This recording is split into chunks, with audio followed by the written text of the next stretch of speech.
큰 은혜를 베풀어 주셔서 다시 한번 감사를 드립니다. 영원히 멸망받을 수밖에 없는 저희를 주 예수 그리스도의 보혈의 공로와 그리스도의 의를 통해 저희들을 구원해 주시고 이제 하나님 앞에 당당히 서서 하나님의 자녀로서 우리가 복된 신앙생활을 할 수 있게 해주신 것 참으로 감사를 드립니다. 더욱더 감사드리는 것은 이제 장차 주님 다시 오셨을 때 우리를 변화시켜 주님과 같이 하늘에서 주님과 영원히 또 다가오는 천년왕국에서 그리스도와 함께 통치하는 그런 복된 상속을 우리에게 약속하셨는데, 우리에게 펼쳐지는 이 모든 놀라운 하나님의 구원의 계획과 은혜와 축복들을 생각할 때 우리가 항상 주님 앞에 더 가까이 나가고 더 감사함으로 신앙생활 할 수 있도록 저희들을 이끌어 주옵소서. 오늘도 우리에게 좋은 성경 공부 시간을 또 허락해 주셔서 감사를 드립니다. 오늘도 하나님께서 우리에게 큰 은혜를 베풀어 주셔서 부족한 제가 전할 때 성령님께서 역사하셔서 여기 참석하시고 보시는 모든 분들에게 큰 은혜와 복이 되도록 이 시간을 이끌어 주옵소서. 다시 한번 모든 것 감사드리며 모든 말씀 예수님의 존귀하신 이름으로 기도드렸습니다. 아멘. 예, 우리 지난 시간에 이어서 남편과 아내의 관계, 이 내용을 조금 더 살펴보도록 하겠습니다. 이 남편과 아내의 관계를 제가 왜 말씀드렸냐면 그 앞에서 말씀드렸던 것처럼 교회에서 목회자와 성도의 관계, 그 다음에 뭐 이제 장로와 신앙의 어린 자의 관계 다 마찬가지죠. 표현만 다를 뿐. 이 관계를 설명하기 위해서, 이걸 보충 설명하기 위해서 남편과 아내의 관계를 제가 말씀드린 거고, 그래서 오늘 조금 더 이 내용을 자세히 한번 살펴보도록 하겠습니다. 그러니까 이제 교회에서 목회자와 성도의 관계와 가정에서 남편과 아내의 관계는 똑같습니다. 원리상으로요. 원리상으로 동일한 원리가 지배하고 있다는 거죠. 하나님이 이 세상을 창조하셨고 우리를 만드셨고 우리에게 교회와 가정을 주시기로 정하셨었을 때 동일한 원리로 프로그래밍을 해놓으신 겁니다. 그러니까 원리가 같으니까 한쪽만 이해하시면 다른 쪽을 이해하시기가 쉽고, 그 다음에 원리가 같기 때문에 이걸 동일하게 적용을, 그러니까 내용만 살짝 바꾸시면 원리상 똑같습니다. 그러니까 알맹이만 바꾸시면 틀은 똑같으니까 이게 우리가 쉽게 그것을 잘 적용하셔서 사용할 수가 있습니다. 그래서 그런 맥락에서 지금 제가 설명을 드리고, 지난 시간에 이제 남편과 아내의 관계 말씀드렸죠. 자, 이런 관계다라고 말씀드렸죠. 남편과 아내는 하나님 앞에서 동등하게 존귀하다. 왜 그렇습니까? 외모도 틀리고, 그 다음에 뭐 체력도 틀리고요, 개성도 틀리고 그러는데 왜 똑같죠? 그럼 누가 이제 불신자들이 이제 그렇게 질문하실 수도 있잖아요. 예. 그러면은 왜 그렇죠? 네, 주님의 자녀였어. 그것도 맞습니다. 더 근본적인 그게 있죠. 구원을 안 받은 사람은 그러면 이제 그게 해당이 안 되는 문제가 생깁니다. 그러면 더 근본적으로 구원 받았지 안 받든지 상관없이 왜 그렇죠? 하나님의 형상대로 만들었기 때문에 이게 정답입니다. 이게 굉장히 중요합니다. 요즘에 이제 우리 페미니즘 그것과 관계돼서 이 성간 양성 갈등, 그 다음에 뭐냐면 뭐 이렇게 뭐 트랜스젠더 뭐 하여튼 이래 갖고 성이 굉장히 문란해졌는데, 그러니까 성이란 건 젠더입니다. 예. 이 젠더, 그러니까 성별의 관계가 굉장히 이상해지고 굉장히 혼란스러워졌는데, 이 혼란스러운 것을 바로잡을 수 있는 가장 중요한 원리는 뭐냐면 사람은 하나님의 형상으로 만들어졌다, 이겁니다. 그러니까 사람이란 말 안에는 남자 여자가 다 포함되기 때문에, 물론 넓게는 뭐 남자 여자만 아니라 뭐 인종도 다 포함된 거죠. 그래서 사람은 하나님의 형상과 모양으로 만들어졌기 때문에 그 사람 안에 남자 여자가 들어가니까 당연히 사람은요, 하나님 앞에서, 즉 남자와 여자, 남성과 여성은 똑같이 하나님의 형상으로 만들어졌기 때문에 똑같이 존귀하다는 겁니다. 왜냐하면 이 세상에서, 이 온 우주에서 가장 존귀하신 분이 누굽니까? 하나님이시죠. 그러니까 하나님의 그 귀한 형상과 모양으로 사람, 남성과 여성, 남자가 여자가 만들어졌기 때문에 동일하게 귀할 수밖에 없다는 겁니다. 이게 성경에서 얘기하는 가장 중요한 원리입니다. 그래서 이게 얼마나 중요한가 하면 하나님이 창세기에 처음에 이것을 다 기록해 놓으신 거죠. 이 세상 만드시고 나서 첫 번째 사람과 관계돼서 하신 말씀이 뭐냐면, 우리가 우리의 형상과 모양에 따라 사람을 만들자, 이렇게 말씀하시고, 그리고 사람을 하나님께서 여성과 남성으로 창조하시되, 이렇게 이어서 말씀하시잖아요. 예. 그래서 사람이 왜 존귀하냐? 하나님의 형상으로 만들어졌기 때문에. 그러면 남자와 여자, 사람을 구성하는 남자와 여자가 왜 존귀하냐? 각각이 하나님의 형상으로 만들어졌기 때문에 그렇습니다. 그러니까 남자가 더 뛰어나고 여자가 열등하다 이런 개념은 절대로 없습니다, 성경에. 그래서 하나님이 남성과 여성은 똑같이 하나님 형상으로 만들어졌기 때문에 똑같이 귀한 거죠. 자, 그러니까 만약에 누가 이런 문제에 대해서 얘기를 하시면 이런 뭐 젠더 이슈가 있었을 때 말씀이 나오면 이렇게 말씀하시면 됩니다. 그러니까 우리가 이제 뭐 변호한다든가 올바르게 진리로 인도하기 위해서 남자 여자는 똑같이 존귀합니다. 그러면 왜 존귀하냐 이렇게 얘기 나오죠. 그러면 하나님의 형상과 모형으로 만들어졌기 때문에 그렇습니다. 그러면 사람들이 그것을 믿지는 않아도요, 이해는 합니다. 왜냐면 하나님이 신이니까 사람보다 낫다는 건 다 알죠. 그거 모르는 사람 없습니다. 그러니까 최소한 사람보다 난 신의 형상과 모양으로 만들어졌으니 사람은 존귀하다라는 것을요, 이해 못할 수가 없다는 겁니다. 그러니까 이해는 충분히 하죠. 그걸 이제 받아들이고 안 받아들이는 건 이제 두 번째 문제고, 요즘에 이제 불신의 세상, 그 불신이 굉장히 크게 파급되고 있기 때문에 무신론이 굉장히 대세이기 때문에 뭐 하나님에 대해서 크게 인정하는 분위기는 아니지만 어쨌든 이해는 충분히 한다는 겁니다. 이해는요, 충분히 이해할 수 있습니다. 자, 그러면 이제 우리 믿는 자로 돌아왔었을 때 다시 이렇게 똑같이 존귀하지만 그 대신 하나님이 이 세상에 사람을 만드신 이유는 목적이 있습니다. 이 세상에 번성하고 이 세상의 땅을 정복하고 그 다음에 이 만든 창조물들을 다스리게 하는 거. 이게 하나님이 주신 우리에게 목적이죠. 그 목적을 하기 위해서는요, 질서 없이 해서는 안 되기 때문에 질서를 갖추신 거죠. 그래서 어떤 관계로 하셨냐, 이렇게 이게 파란 게 남자라고 치면 이렇게 되는 겁니다. 그러니까 일을 할 때는요, 역할상의 차이가 난다는 거죠. 그러니까 누가 리더가 있어야 되잖아요. 일을 할 때 리더 없이 한다? 모든 사람이 똑같이 나서서 한다? 이건 안 됩니다. 모든 사람이 똑같이 나서면요, 우리가 흔히 하는 속담으로 배가 산으로 가죠. 그 선장이 많으면 배가 갈팡질팡할 수밖에 없지 않습니까?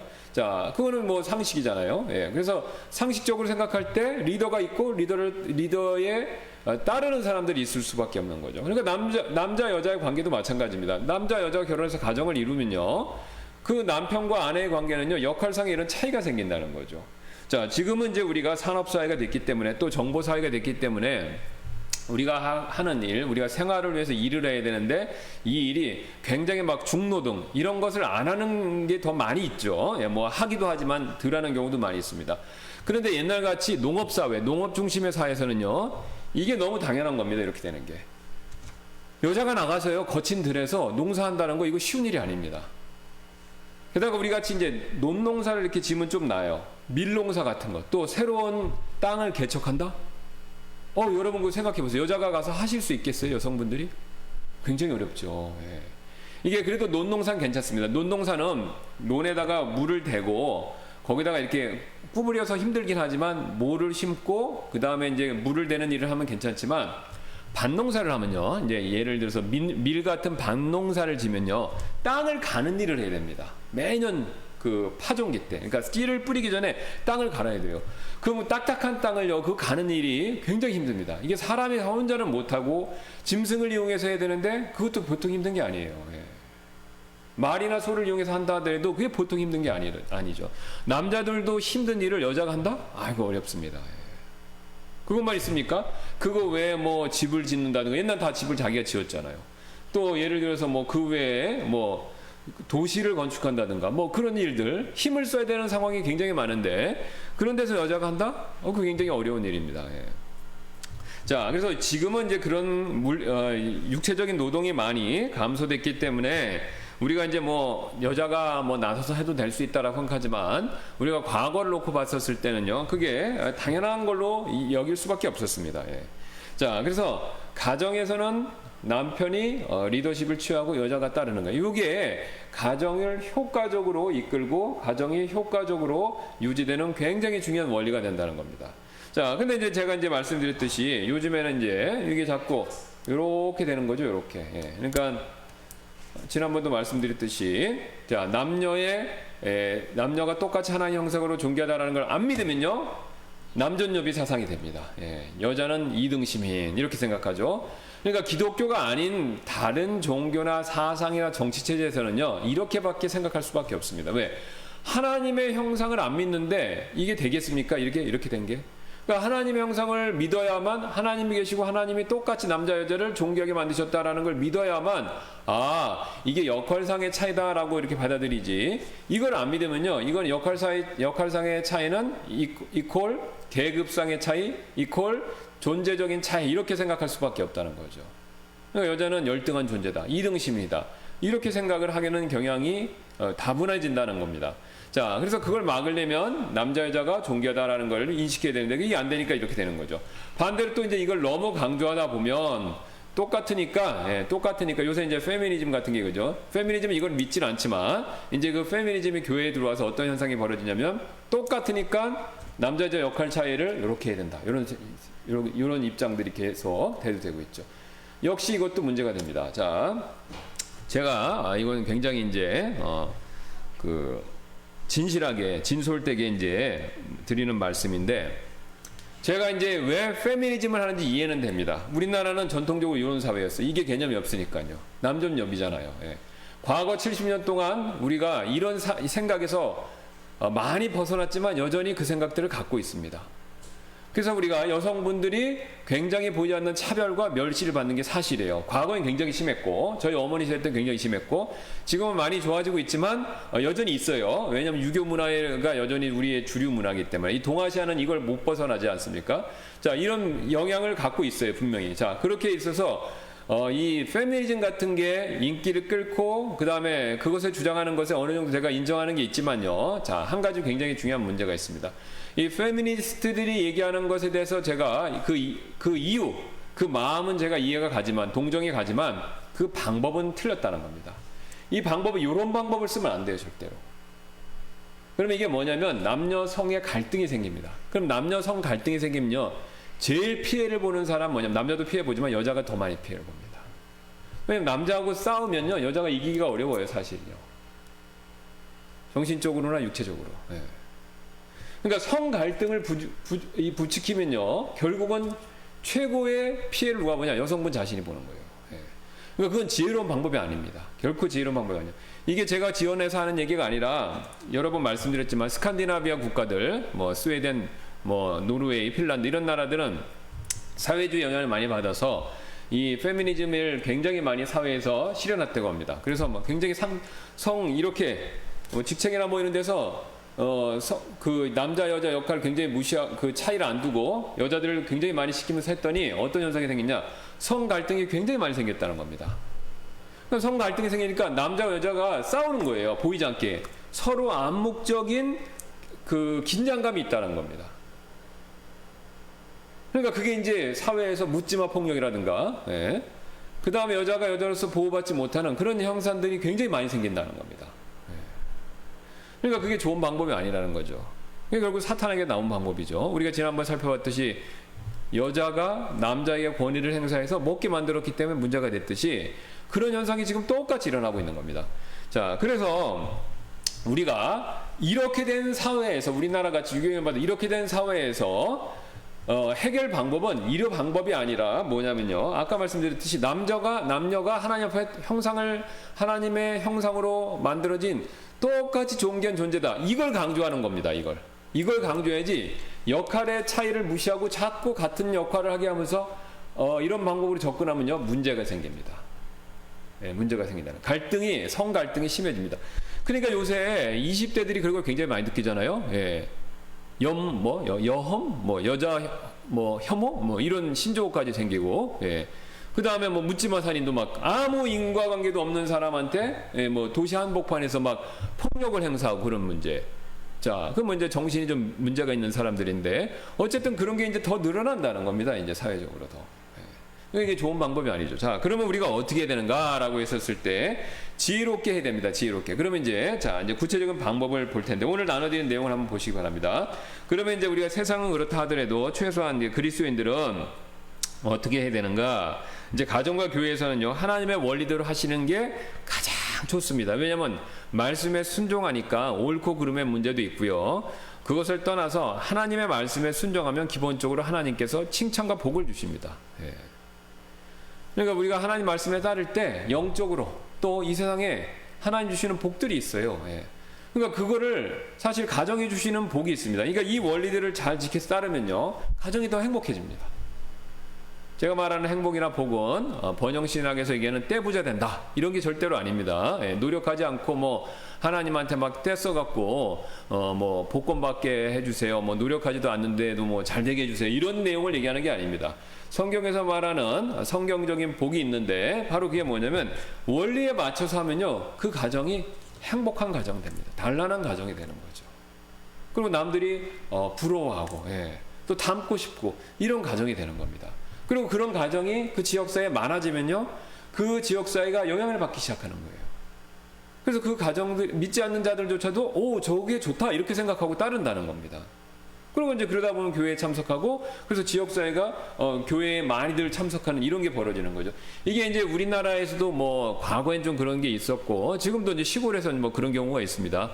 특히 이제 서구권에서는 미국이나 미국은 아직도 그런 데가 많고요. 예, 제가 말씀을 여쭤보니까 우리 선교사님들이나 아는 분들한테, 그러니까 그 동네 거의, 그리고 뭐 옛날 같은 경우는 뭐 1950년대 때까지만 해도, 예, 1950년대 때까지만 해도 모든 사람들이 교회를 가는 거예요. 그 교회. 그러니까 미국 사람들은 서부 개척하고 처음에 마을을 건설하면, 커뮤니티를 건설하면 제일 처음에 뭘 만듭니까? 그 커뮤니티 제일 중심이 되는 곳에, 동네 한복판에 교회를 만들잖아요. 교회를 세우고 학교를 세우고, 예, 그 다음에 자기 집들을 지었다고 합니다. 그러니까 모든 사람들이 교회를 가는 거예요. 예, 교회를 가는 거죠. 그래서 모든 사람이 다 그 지역에 모든 사람이 구원받은 건 아니지만 모든 사람들이 교회 영향을 받았다는 겁니다. 그러니까 굉장히 사회가 건전해지는 거죠. 근데 지금은 이제 반기독교가 굉장히 커지고, 그 다음에 이제 기독교 신앙을 저항하고 자꾸 버리려고 그러니까 미국 사회 자체 내에서 문제가 많이 생기는 거죠. 유럽은 이미 많이 진행돼 버려갖고 기독교가 너무 약해져갖고 이제 기독교가 이제 옛날에 과거 역사로만 존재하는 모습이 많이 남는 거죠. 그러니까 슬픈 일이죠. 예. 이게 굉장히 슬픈 일입니다. 자, 그런데 우리도 마찬가지입니다. 유럽은 많이 퇴색했고 미국은 퇴색하고 있고, 우리는 이제 이게 퇴색함이 시작하고 있어요, 지금요. 예. 특히 이제 누누이 말씀드리지만 사회주의 정부가 들어가면요, 사회주의 색깔을 띤 정부가 들어오면 반드시 반기독교입니다. 자, 다시 한번요. 이게 제가 정치적인 어떤 입장을 선호한다 안 한다 그걸 얘기하는 게 아니라, 기독교 입장에서 사회주의는 반드시 밑바닥에는요 반기독교가 깔려 있어요. 그러니까 사회주의를 지향하는 정부는요 반드시 기독교를 약화시키는 걸 목적으로 하고 있어요.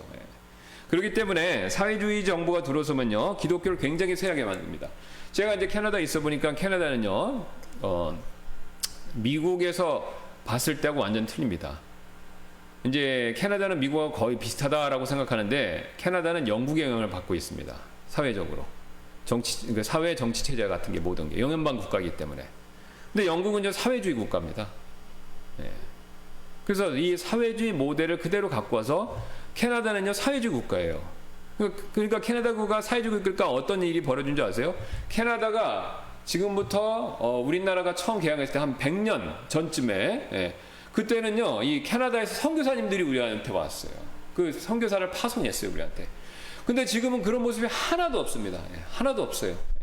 그 파송했던 토론토에 있는 대학이 뭐냐면 성경대학으로 시작해서 선교사를 파송하는 그런 대학이었는데, 그 대학이 지금 뭘 하냐? 동성연애를 주장하는 앞장서는 대학이 돼버린 겁니다.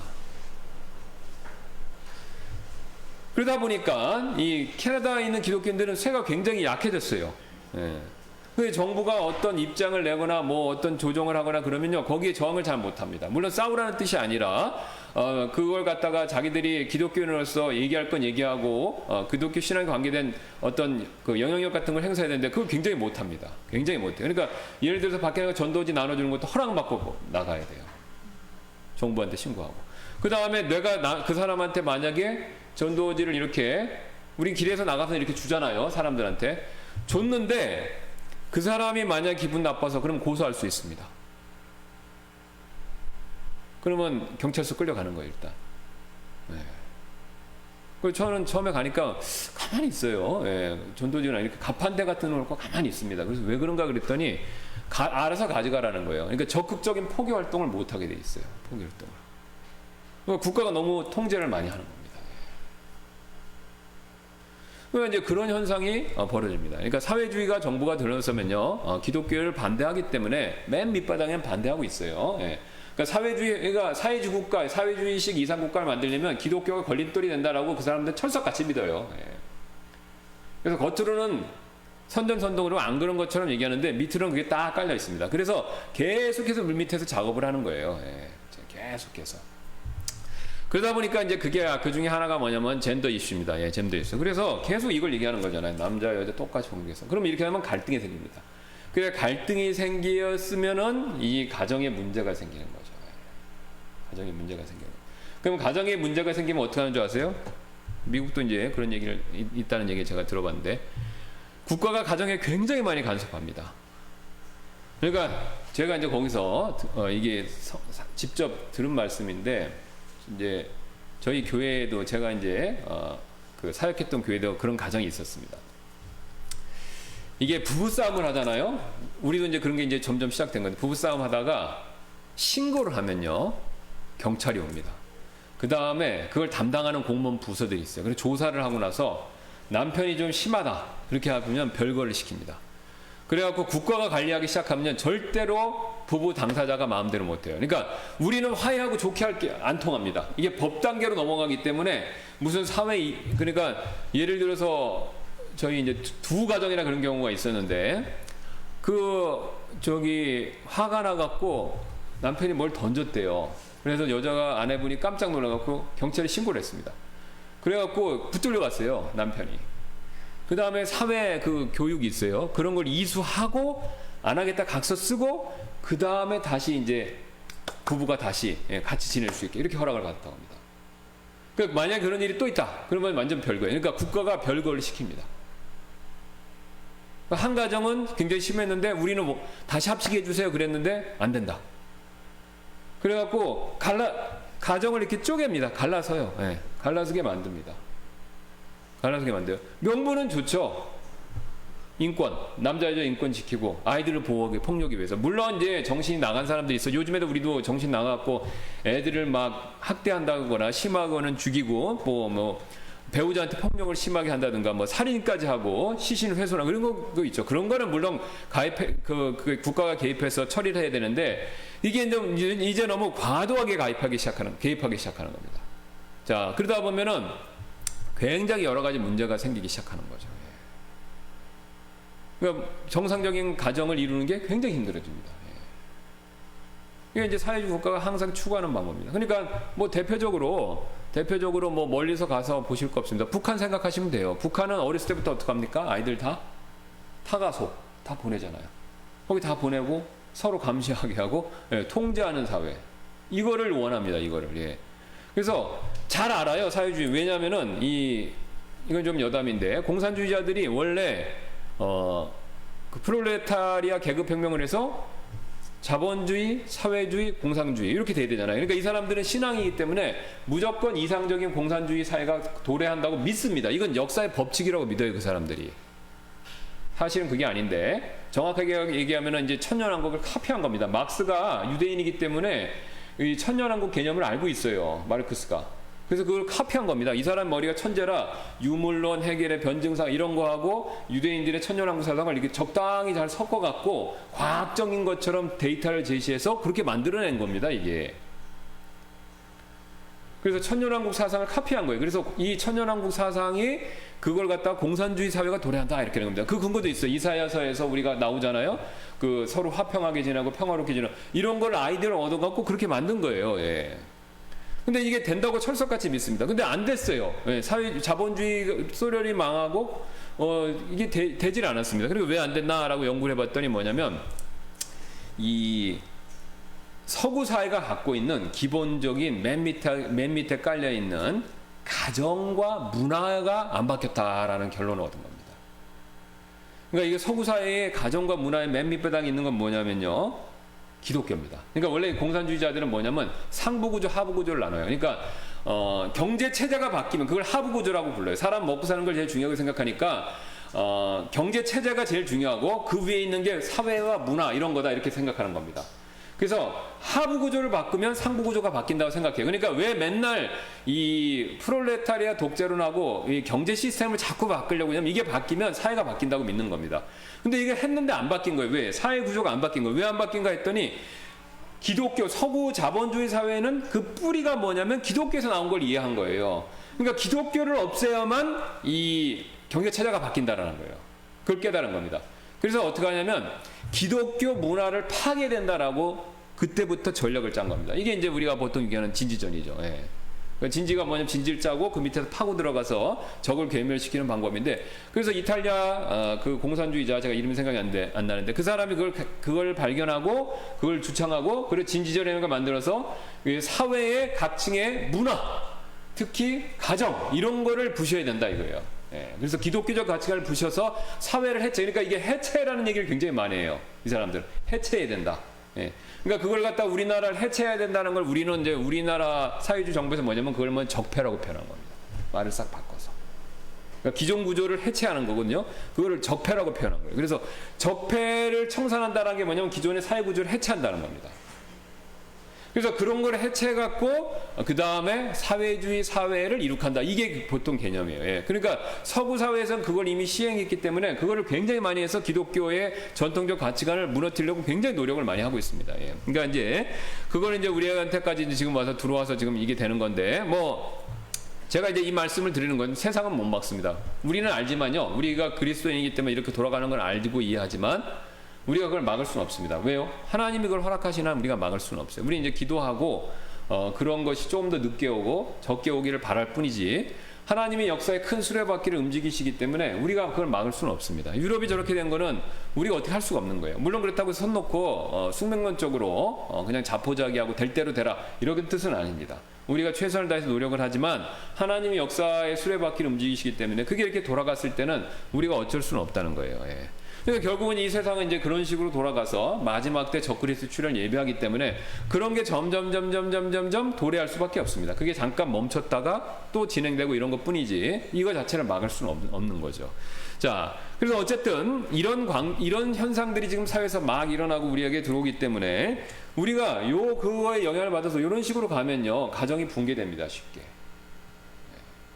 자, 그러면 이렇게 하지 않고 이걸 지키면서 어떻게 남편과 아내가 그리스도인 가정을 쓰는 그걸 잘 좋은 관계를 이루면서 가정을 지킬 수 있을까? 그래서 이제 구체적인 방법을 한번 살펴보도록 하겠습니다. 그럼 오늘 나눠드린 용지 보시면요, 거기 이제 우리가 순종의 방법이다라고 했는데 그 베드로전 3장 1절에서 이제 그런 그 기본 원리를 가르쳐 주죠. 아내들아 이와 같이 너희도 너희 남편에게 복종하라. 이것은 누가 말씀에 순종하지 아니하여도 그들 또한 말없이 아내 행실을 통해 얻고자 함이니 두려움이 동반된 너희의 정숙한 행실을 그들이 눈여겨보느니라. 자, 여기서 보면요, 일단 이제 그 성경에서 말하는 순종이 아닌 것부터 한번 살펴보도록 하겠습니다. 그러면 이제 성경에서 말하는 남편의 권에 순종하는 내용이 뭔지 우리가 쉽게 알 수 있죠. 그러니까 우리가 뭐 여러분 시험 볼 때 옛날에 사지선다 시험 보셨잖아요. 그러면 거기서 실력이 좋으면요 답을 공부 많이 했으면 딱 지문은 보기를 보면 딱 들어오죠, 눈에. 요거 답이네.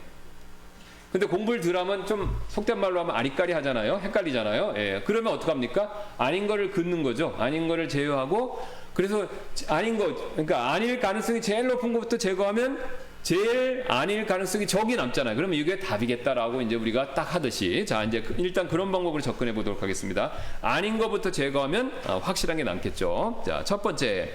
순종은 남편을 그리스도의 자리에 모시는 것을 뜻하지 않는다. 그러니까 남편에게 순종해야 된다니까 우리가 그리스도가 계시고 권위는 순서가 있습니다. 그리스도가 계시고, 그러니까 하나님이 계시고 그리스도가 계시고 그 다음에 남편이 있고 아내가 있는 거잖아요. 이게 이제 고린도서신서에 나와 있듯이. 자, 근데 이 남편을 갖다가 남편의 권위를 그리스도의 권위만치 올려놓는 거, 이걸 얘기하는 게 아닙니다. 절대로. 우리가 아내분이 남편한테 순종하는 것은요, 이 하나님이 하라고 그랬으니까 하는 거지. 사실 남편이 그리스도이기 때문에 하나님이기 때문에 하는 건 아니잖아요. 그렇죠? 예. 우리는 왜 하나님께 순종합니까? 하나님은 하나님이니까. 더 쉬운 뜻을 말하면 하나님은 신이니까, 나보다 나으니까 하는 거죠. 근데 남편은 꼭 나보다 안 날 수가 있어요. 예. 남편이 나보다 힘이 셀 수 있죠. 근데 여자분 더 힘센 경우도 있고. 예. 그러니까 뭐 남편보다 내가 더 똑똑할 수도 있어요. 자, 여러 가지 남자보다 아내분이 더 나은 조건이 있습니다. 자, 그럼에도 불구하고 왜 순종하냐 그랬을 때 하나님이 하라고 했기 때문에 하는 거지 남편이 그리스도이기 때문에 하는 건 아니라는 겁니다. 남편이 하나님이기 때문에 하는 것은 아니죠. 그래서 그리스도께 순종하는 일이 가장 우선이기 때문에 남편을 그리스도의 자리에 둘 수가 없는 겁니다. 그러니까 이걸 또 이제 오용하셔갖고 순종해라 그래갖고 마치 남편을 예수님처럼 하나님처럼 떠받들어라라는 뉘앙스로 얘기한다면 그건 잘못된 것이라는 거죠. 그런 순종을 의미하는 것이 아닙니다. 그래서 베드로전서 2장 13절에 이렇게 말씀합니다. 주를 위해 사람의 모든 규례에 복종하되 왕에게는 최고 권위자에게 하듯하고. 자, 여기 보세요. 왕에게는 최고 권위자에게 하듯하고. 그러니까 우리가 이 말씀대로는요, 우리가 대통령, 한국 대통령, 미국 대통령, 이게 대통령들에게 존경해야 됩니다. 존중해야 돼요. 그러면 그 대통령의 인격을 존중하는 게 아닙니다. 대통령에 가지고 있는 하나님의 주신 권위. 그건 하나님께로부터 났잖아요. 그 사람이 가진 권위는 하나님께로 났으니까 그 권위를 존중하는 거지. 그 사람 인격? 그건 존중할 수도 있고 안 할 수도 있죠. 그 사람이 거짓말만 하면 누가 존중합니까? 그죠? 그 사람 내로남불로 나오면 누가 그걸 존중합니까? 사실. 그러니까 우리가 사실 김정은이라고조차도 그 사람이 가진 권력에 대해서는 존중하는 거예요. 왜요? 하나님이 주신 거 허락하셨으니까. 그러나 그 사람의 인격? 존중 안 하죠. 그 사람 자기 자신의 욕심을 위해서 사람을 이렇게 파리 목숨같이 여기는데 그걸 어떻게 존중합니까? 그러니까 하나님이 그 사람에게 권위를 주셨기 때문에 하나님 때문에 권위를 존중하고 따르는 거지 그 사람 때문이라는 것은 아니라는 겁니다. 모든 상황에서. 뭐 그 사람이 훌륭하면 그렇게 할 수 있죠. 그래서 여기 모든 규례에 복종하되 왕에게는 최고 권위자에게 하듯하라. 그거 왜 그렇습니까? 그 제가 고딕체로 표시했듯이 주를 위해서이죠. 주를 위해서. 하나님을 위해서. 하나님이 시키셨으니까 우리가 하는 것뿐이라는 겁니다. 자, 두 번째. 순종은 아내가 독재적으로 생각 갖지 말라는 의미가 아니다. 자, 이것도 이제 이거 어떤 현상이냐면요. 남편이 다 알아서 해야 돼. 나는 잘 됐다. 신경 안 써도 되겠네. 모든 걸 남편한테 떠넘기는 거. 이걸 얘기하는 게 아닙니다. 그러니까 모든 걸 남편이 다 알아서 하고 나는 자유다. 나는 일부러 신경 안 써도 된다. 이걸 얘기하는 게 아니라는 거죠. 아내분도 아내로서 사람이니까요. 다 생각과 계획, 계속 이런 거 다 갖고 계시는 게 필요해요. 그래서 그런 걸 다 갖고 계신데 자기 독자적인 생각이 있습니다. 그런 걸 갖고 있대. 자, 문제는요. 자기가 가진 생각, 자기가 가진 능력 이런 것들요. 남편 위에서 권위를 가지고 행사하는 거 이걸 금지한다는 거죠. 그러니까 자 보세요. 아내분이 수완이 좋아요. 그래서 예를 들어서 사업을 해서 집에서 이렇게 부업으로 인터넷에서 뭘 했습니다. 그런데 이게 이제 잘 된 거예요. 속된 말로 하면 대박이 난 겁니다. 그래갖고 경제력이 남편보다 좋아졌어요. 자, 그런 뒤에 기회다. 그래갖고 남편한테 이래라 저래라 경제력에 대해서 막 얘기하는 거. 그렇게 하지 말라는 겁니다. 경제력을 더 가졌지만 그러면 뭐 남편에게 순종하기 위해서 그거 하지 마라? 그거 얘기 아니죠. 그걸 하지만 경제력을 행사할 때 남편의 권위를 존중하고 그것을 인정해주면서 경제력을 사용하라는 것이죠. 뭐 지식, 능력, 명예 이거 마찬가지입니다. 심지어는 왕이 됐다 치더라도, 여왕이 됐다 치더라도, 대통령이 됐다 하더라도, 자기가 이제 남편보다 나으니까 내가 위야 이렇게 생각하지 말라는 겁니다. 자기가 그런 능력을 가졌지만 갖는 건 좋은 일이지만 그걸 갖되 남편의 권위를 존중하면서 그거를 남편의 권위 아래서 행사하라는 거죠. 바로 이걸 얘기하는 겁니다. 자, 그 다음에 또 순종은 아내가 남편에게 영향을 끼치거나 제한조차 하지 말라는 의미가 아니다. 그러면 뭐 무조건 순종하니까 나는 입 싹 씻고 생각 있어도 말 안 해. 기분 나쁘니까. 그 다음에 모든 거 다 남편이 알아서 해. 그러니까 그렇게 하라는 것이 아니죠. 제한이나 이런 걸 하지 말라는 게 아니라 영향을 끼치는 겁니다. 아내들아 이와 같이 보세요. 너희 남편에게 복종하라. 이것은 누가 말씀에 순종하지 아니하여도 그들 또한 말없이 아내의 행실을 통해 얻고자 합니다. 자 보세요. 그 남편이 여기 이제 불신자를 염두에 두고 얘기하는데 그 남편은 어떻게 없습니까? 복음 막 열심히 전해서요? 그런 얘기 없잖아요. 순종하는 행실을 통해서 영향을 끼친 겁니다. 우리 부인은 교회 다닌다는데 굉장히 순종을 잘하네. 심지어 내가 잘못했는데도 심지어 우리 부인이 나보다 경제력이 많은데도 꼭 나한테 물어보고 허락받고 하네. 그럼 남자가 그걸 보고요 굉장히 귀하게 여기는 거죠. 뒤에 나오죠. 나발과 아비가일 같은 경우가 되는 거죠. 굉장히 귀하게 여기면서 어떻습니까? 영향을 받고 남편이 아내의 어떤 제안이나 영향력을 따른다는 겁니다. 그러니까 오히려 우리가요 권위를 막 남편 위에 행사하는 게 아니라 좋은 간증을 통해서 말과 언행, 좋은 간증을 통해서 남편에게 좋은 영향을 미치는 겁니다. 예, 좋은 영향을 미치는 거예요. 예. 이게 바로 하나님께서 요구하시는 겁니다. 그래서 3장 2절에 이렇게 말씀하시잖아요. 베드로전서 두려움이 동반된 너희의 정숙한 행실을 그들이 눈여겨보느니라. 그러니까 눈여겨본다는 겁니다. 그 왜 그러냐면요. 제가 남자지만 남자들도 프로그래밍이 돼 있어요. 아내가 아내스럽게, 그러니까 약한 그릇으로서 이렇게 제안하고 부탁하면요, 남자가 그거 거절하기 어려워요, 사실. 그러니까 우리가 뭐 좀 이건 적나라하게 말씀드려서 그러니까 일명 이제 우리가 이제 여자분들이 이제 여우짓 한다고 그러잖아요, 이제. 예, 그게 이제 원리상 틀린 건 아닙니다. 왜냐면 여자분들이 약한 척하고서 뭐 해주세요 이렇게 하고 부탁하고 그러면요, 남자가요 그걸 거부하기가 굉장히 어렵습니다. 그러니까 마음이 이게 그렇게 여자분들이 제안하고 영향 끼치면 이게 마음이 움직입니다. 움직여요. 예. 그래서 여자가 강하게 나오면 남자도 싫어서 반박하는 마음이 나도 모르게 생기는데, 여자가 부드럽게 나오면서 하면요, 남자도 굉장히 부드럽게 나갈 수밖에 없어요. 예. 그게 지혜입니다. 그게 지혜예요. 그러니까 근데 지금 요새는 뭡니까? 이렇게 싸우라는 거잖아요. 쟁취, 투쟁. 예. 그러니까 법적, 사회적 장치 통해서 얻게 하자. 그러니까 남자의 반응이 뭡니까? 그러니까 요새 남자들 여자도 군대 보내야 된다. 막 이런 얘기 나오잖아요. 그 말 얼토당토하는 거죠. 아, 여자를 군대 보내면 어떻게 됩니까? 나라 망하는 거죠. 예. 그 이스라엘이 다 결과가 있습니다. 이스라엘 하도 군인이 부족하니까 여자들도 군대 징집하잖아요. 근데 처음에는 여자들도 전투부대에 같이 나와서 같이 전투에 내보냈습니다. 근데 어떤 일이 벌어진지 아세요? 같이 싸우다가 여자 전우가 죽잖아요. 남자들이 굉장한 그 전쟁 증후군을 굉장히 많이 겪는다는 거예요. 그러니까 약한 여자가 자기 옆에서 총이나 폭탄에 맞아서 막 잔인하게 죽는 모습을 보니까 남자가 굉장히 충격을 받는다는 거예요. 남자 전우가 했을 때보다 훨씬 더 통계치가 높다고 합니다. 그 전쟁 그 피로 증후군에 대한 거. 그래서 그 다음부터 이스라엘 군들이 전투 부대는 안 보낸다는 거예요. 여자를 그러니까 다른 분과에 보내지 전투 분과에는 안 보낸다는 거예요. 싸움은 남자들이 하는 거지 뭐 보급이나 다른 걸 여군한테 막 안 보낸다는 겁니다. 그러니까 그게 뭘 보여줍니까?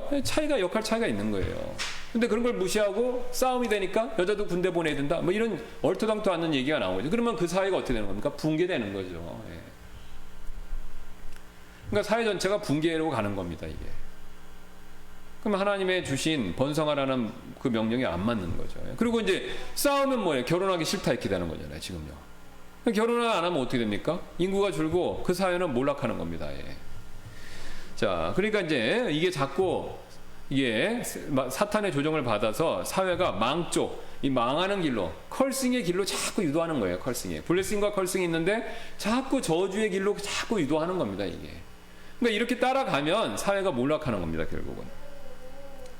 자, 그 다음에 남편이, 그 다음에 말씀 4번 보겠습니다. 순종은 남편이 시키는 모든 것을 따르라는 의미가 아니다. 그럼 남편이 시키면 무조건 해야 되냐? 그거 아니죠. 남편이 하나님의 말씀에 반대되는 죄된 일을 요구할 때 이거는 거절해야 되죠. 이거는요.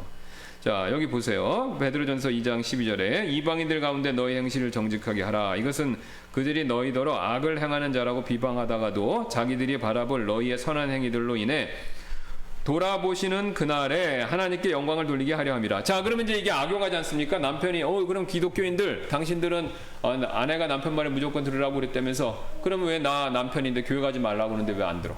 그럼 교회 가지 말라는 건 들으면 안 되죠. 특별한 예외적인 경향이 있지 않는 이상은 남편이 교회 가지 마 당신, 그리고 나랑 같이 주일날은 놀러 가.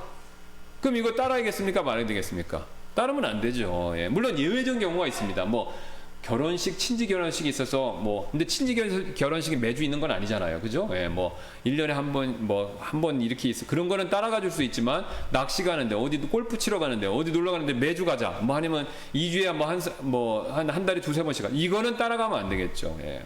그러니까 그런 거는 거부해야 됩니다. 그러면 거부할 때 뭐라고 남편이 얘기해요? 불신한 남편이 말 들으라면서 성경에 그렇게 얘기할 때 어떻습니까? 그럴 때 우리가 오해를 처음에 사지만, 내가 하나님의 당신 명령도 중요하지만 당신보다 높은 하나님의 명령에 따르기 때문에 안 가는 겁니다. 이렇게 얘기하면, 처음에는 여기 얘기하잖아요. 여기 나온 것처럼 여기 뭐라고 얘기합니까?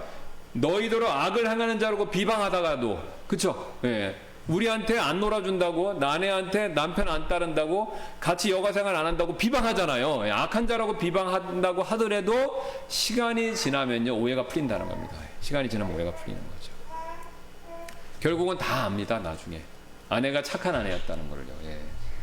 자, 그래서 우리가 그 이제 성경에 남녀를 불문하고 이제 그 권위자의 말이 하나님의 명령에 반했을 때 순종하지 않은 경우들이 많이 나오죠. 거기 밑에 나와 있는 예들이지 않습니까? 우리가 시간이 없어서 나중에 한번 찾아보시기 바랍니다. 이집트에 있던 유대인 산파들, 파라오가 다 죽이라고 그랬잖아요. 남자아이 같다면 다 죽이라고. 근데 유대인 산파들이 어떻게 했습니까? 안 죽였죠.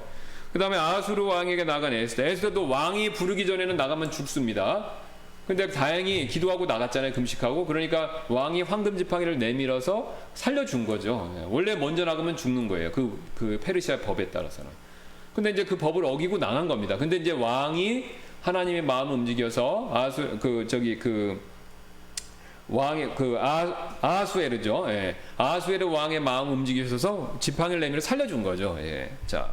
그 다음에 뭐 사드락 메삭과 아벳느고도 아시죠? 예, 그 우상에게 절하라는 거 안 했죠. 다니엘도 우상에게 그 세 번 아무한테도 신한테 기도하지 말라고 했는데 그거 어기고 자기 기도하던 대로 했잖아요. 자, 이런 거 다 마찬가지죠. 근데 사도들도 마찬가지고 모세 부모도 마찬가지고.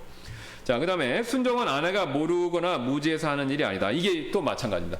우리가 남한테 순종하면 내가 능력이 딸리거나 뭘 모르거나 열악하거나 열등해서 한다, 이런 컴플렉스, 이런 게 굉장히 많이 우리가 이제 그런 영향을 받는데, 특히 우리 사회에서는 더 그렇습니다. 우리는 유교 공부 강조하잖아요. 예, 그러니까 못나서 순종하는 거지, 이런 거. 예, 이런 거 아닙니다. 순종하는 건요, 자기가 힘도 있고 자기가 할 줄 아는 것도 있고 아는 것도 있음에도 불구하고 일부러 자기가 무릎을 꿇는 겁니다. 누가 그러셨듯이요? 예수님이 그러셨듯이. 예수님이 십자가에서 못 박혀 돌아가실 때 어떻게 했습니까? 빌라도보다 힘이 없어서 무릎을 꿇으셨습니까? 아니죠. 네. 하나님이 시기 때 말도 하면 12영도 더 되는 군단으로 다 쓸어버리실 수 있으셨어요. 그럼에도 불구하고 하나님의 뜻, 하나님의 명령에 순종하기 위해서 우리를 구속해야 된다는, 구원해 줘야 된다는 그 엄청난 계획의 순종, 그걸 이루시기 위해서 일부러 무릎을 꿇으신 겁니다. 그러니까 못나서 꿇은 게 아니에요. 예. 그러니까 우리가 못나서 꿇었다라고 자꾸 생각하는데, 그런 마귀가 생각을 주는데, 그런 거에 넘어가셔갖고 못 참아, 본때를 보여줘야 돼요 하고 그냥 벌떡 일어나갖고 싸우는데, 그렇게 하시면 안 된다는 거죠. 예. 특히 이제 아내분들이 그게 쌓인 게 많이 있어요. 예. 여자라고 무시해 이렇게 하고 막 하고, 예. 그 막 화나면, 근데 이상해요. 제가 이렇게 드라마나 이렇게 보면 그 꼭 여자분들이 거의 화날 때 하는 말이 여자라고 무시해, 그 말이 꼭 많아요. 굉장히. 예. 그게 뭐냐면 이제 그런 생각들을 갖고 계시다는 거죠. 자, 그러니까 내가 못나서 순종하는 게 아닙니다. 내가 알고도 힘이 있고도 순종하는 거예요. 예. 하나님이 그렇게 하라고 그랬고 예수님이 본을 보여주셨기 때문에. 자, 그래서 무지해서 하는 일이 아니죠. 여기 이제 대표적으로 우리가 나와 있는 대로 이제 나발과 우리 아비가일 여기 나오잖아요. 이제 그 사람의 이름은 나발이요 그의 아내 이름은 아비가일이더라. 이 여인은 이해심이 좋고 용모가 아름다우나 그 사람은 나발이죠. 야비하고 행위들이 악하다. 정반대예요. 부부가 어떻게 이렇게 만났는지 모르겠지만 정반대예요. 이 사람은, 이 여자분은 굉장히, 아비가일은 굉장히 참 이해심도 많고 그 다음에 외모도 뛰어나요. 근데 이 사람은, 이 나발이라는 이름이 뭐냐면 바보예요. 여기 나오죠. 이 아비가일이 다윗한테 지혜롭게 청원을 할 때 이 얘기를 합니다. 25장 원하오니, 이제 다윗한테 얘기하는 거죠. 내 주는 다윗이죠. 이 벨리알의 사람 나발을 눈여겨보지 마옵소서. 그 왜 그러냐면 그의 이름과 같이 그가 그러하나이다. 그러니까 자기 남편이니까 차마 말을 못하고, 나발이라는 말이, 그러니까 그 당시 나발 그러면 어리석은 자라는 걸 압니다. 그 이름 뜻이 그런 거예요. 그러니까 그런 거를 아오니, 나발이 그의 이름이요 어리석음이 그에게 있나이다 하오니 주의 여종인 나는 내 주께 보내신 주의 청년들을 보지 못한다. 그리고 엎드려 갖고 살살 빌잖아요. 간청을 하잖아요. 그 무화과나무나 먹을 걸 싸가지고 와갖고, 내용 아시죠? 예. 그 나발이 부자인데 그 사람이 부를 유지할 수 있는 게면 그 다윗과 그 청년들이 보호해줬어요. 다른 악당이나 외부 침략 못하게. 그런데 다윗이 굶으니까 먹을 것 좀만 기부하라고 그랬더니 안 준다 그런 거잖아요. 예. 그러니까 아비가일이 그걸 알고 어떻게 했습니까? 그래서 이제 다윗이 화가 나서 죽이려고 용사들과 자기 청년들과 함께 칼을 가지고 갔는데, 죽이려고 가는 길에 아비가일이 먹을 걸 가지고 와서 무릎 꿇고 지혜롭게 굉장히 얘기한 거죠. 그러니까 다윗이 그 여자의 그 모습을 보고 굉장히 어땠습니까? 좋은 인상을 갖고 하나님이 나중에 나발을 치셔서 죽잖아요. 심장마비로. 예, 뜻하지 않게 죽고. 그 다음에 얼른 그 여자를 자기 아내를 취한 거죠. 죽었으니까, 사별했으니까. 그러니까 바로 이런 모습을 얘기하는 겁니다. 이 여자가 똑똑했지만 나발 밑에서 순종했어요. 그리고 적극 중요한 순간에 역할을 했고, 그러니까 아무도 아비게일이 문제 있다, 이 여자가 남편 버리고 갔다 얘기 못 한다는 겁니다. 이 여자는 굉장히 지혜로웠고 실력 있는 여자였기 때문에 하나님이 갚아주신다는 거죠. 예. 자, 시간 관계상 일단 여기까지 하고 우리 다음 시간에 또 이어서 보도록 하겠습니다. 잠깐 기도하고 마치겠습니다. 감사합니다. 또 오늘 우리가 어떻게 남편과 아내와